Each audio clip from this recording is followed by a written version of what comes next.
So now the Western Cape is starting to count the cost of those violent storms that hit the province last week and the devastating fires which were then propelled on by winds. The fires ripped along the garden route in the Southern Cape, wreaking havoc in Knysna and other tourist areas. Today, as you heard, some flare-ups. But let's just look at some of the damage, and we'll be speaking to Westgro. From the storms alone, nearly 150 schools were damaged. According to early reports on the fires, around 450 structures damaged in Knysna, including 24 tourism establishments. Losses caused by the fires and storms could cost the insurance industry billions. The country's largest short-term insurer, Santam, had received more than 1,000 claims by Friday. Well, we're now joined by Westgro, which is the tourism, trade and investment promotion agency for Cape Town and the Western Cape. The CEO, Tim Harris, joins us from Seapoint. Tim, thank you for being with us. Is it too early, or are we getting an idea of just how much this has cost the Western Cape? Hi, Francis. Look, the first cost is borne by the 10,000 residents that have been displaced, that are still in difficult circumstances, and that are really carrying the immediate cost of the fires that broke out about 5 days ago in the Southern Cape.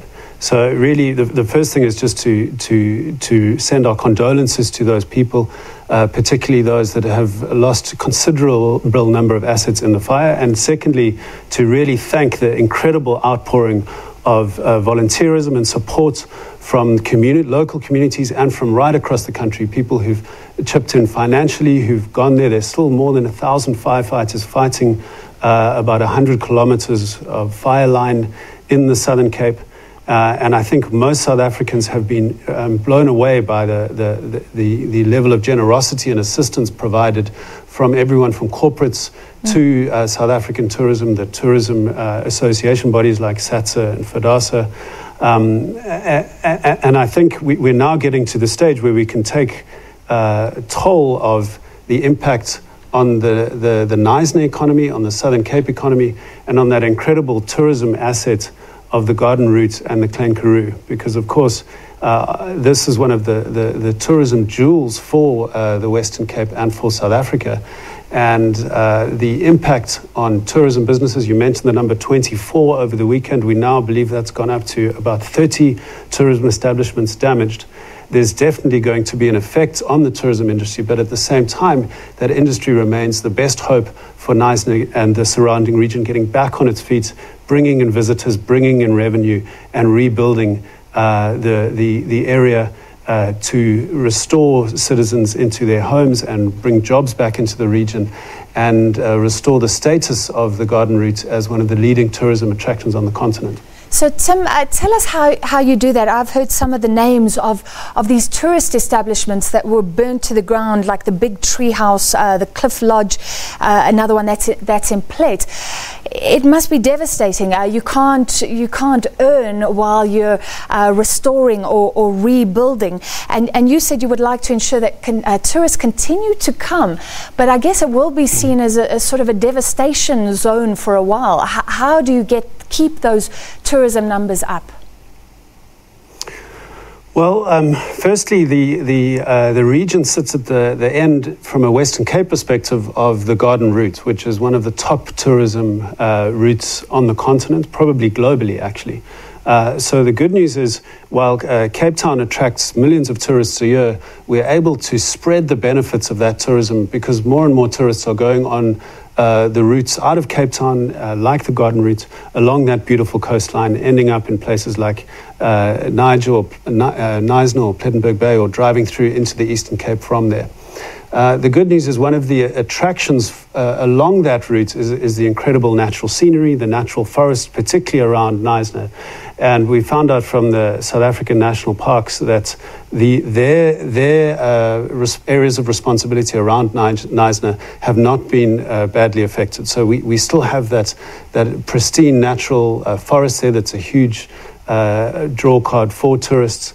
And really, I think the resilience of the citizens of the region of Knysna and Plettenberg Bay, of the tourism establishments, should see them getting back on their feet quickly, provided that tourists still visit the region. And their routes are important, having The garden route linking up with its quality infrastructure from Cape Town right along that coastline through the region is important.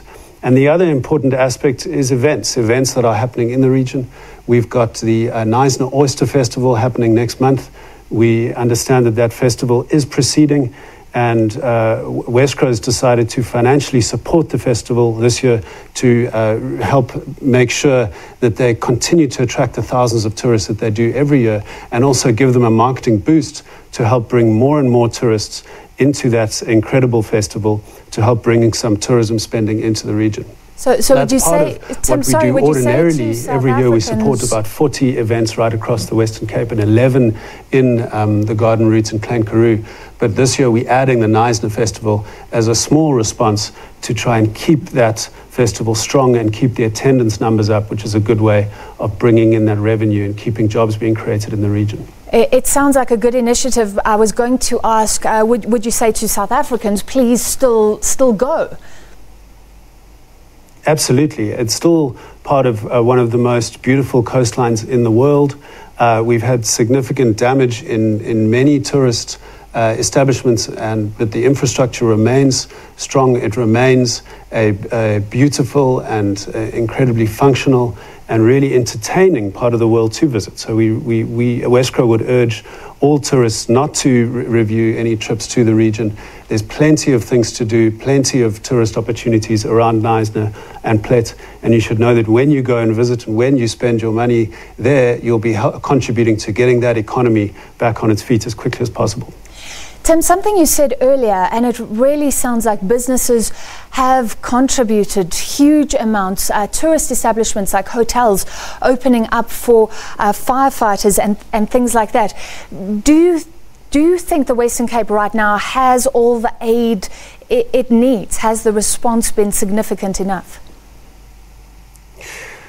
I think, when you're given these challenges, of which we've had several now in the last week or two in the Cape, you mentioned the storms in Cape Town and these fires in the Southern Cape region, it obviously has a devastating effect on ordinary people and on businesses, and really we're now at the stage of just understanding how great that impact has been.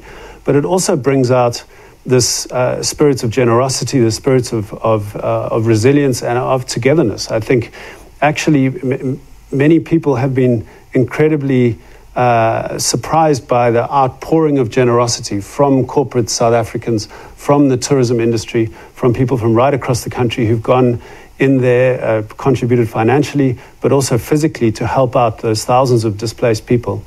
And I think that symbolizes the resilience of South Africans and of citizens of the garden route, and also shows how the region has achieved popularity, not just because it's such a beautiful part of the world, but because it's got such warm and welcoming citizens who are there for each other and who are now joining hands to rebuild their towns and rebuild their tourism attractions. I don't think if we keep tourists visiting along the routes like the garden routes, if we keep events like the Knysna Oyster Festival strong and successful, I think it will be a very quick turnaround to have the town of Knysna and Plettenberg back on its feet, primarily because of the incredible generosity of spirit that South Africans have shown to helping out and getting that tourism economy functioning again. Tim, do you believe there's anything maybe a bit unfair about this outpouring? Something that the police minister said caught my eye, the informal settlements, when they burn down, we don't have this sort of outpouring. Or is it fair enough to focus on this beauty, on these establishments that also contribute to our economy, I guess? Oh, you're right. I mean, I think there are an increasing number of national disasters. South Africans all across the country experience debilitating setbacks like this. I think what really captured the generosity of South Africans in this case was the huge scale of it and just how quickly so many thousands of people were displaced from their houses. But of course, there are numerous opportunities for corporate South Africans, for the tourist industry, and for ordinary South Africans to reach out and help each other get back on their feet in all sorts of disasters and setbacks. I think the important thing is to understand that South Africans are continually showing this kind of generosity and continually showing this spirit of Ubuntu and of togetherness. And it really shows that despite natural disasters, despite political setbacks, despite the states of our economy, South Africans are really here for each other. So I see a lot of hope in what happened around the fires over the last 5 days in the Southern Cape. And I certainly am very optimistic about that part of the world recovering quickly on the strength not only of the tourism attractions, but also the energy that ordinary citizens have put in to help out there. But before we let you go, it sounds like you can't put a number on the cost of the damage yet, but do you have an idea of how the insurance companies are faring and whether or not it's a valid concern? There have been reports that the Western Cape will be seen as riskier, so we're talking about higher premiums for everybody. Yeah. No, one of the insurance companies estimated 4 billion rand in claims out of the region, and of course that represents the value of assets lost by people that have insurance.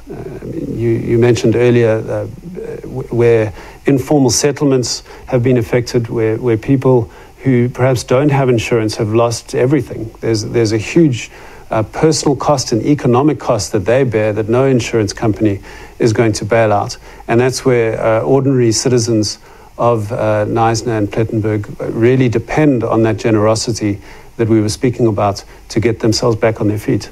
But I think it's clear that the economic cost is going to be in the billions.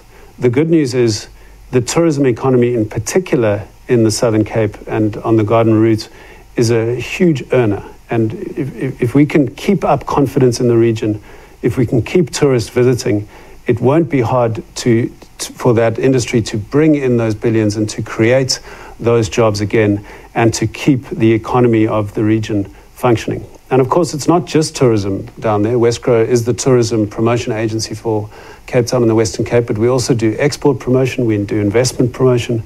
We were in the Eden district around Knysna at the end of last year with an export promotion seminar that we ran across that region. We've got, in 2 weeks' time, we've got an investment promotion workshop planned in Knysna.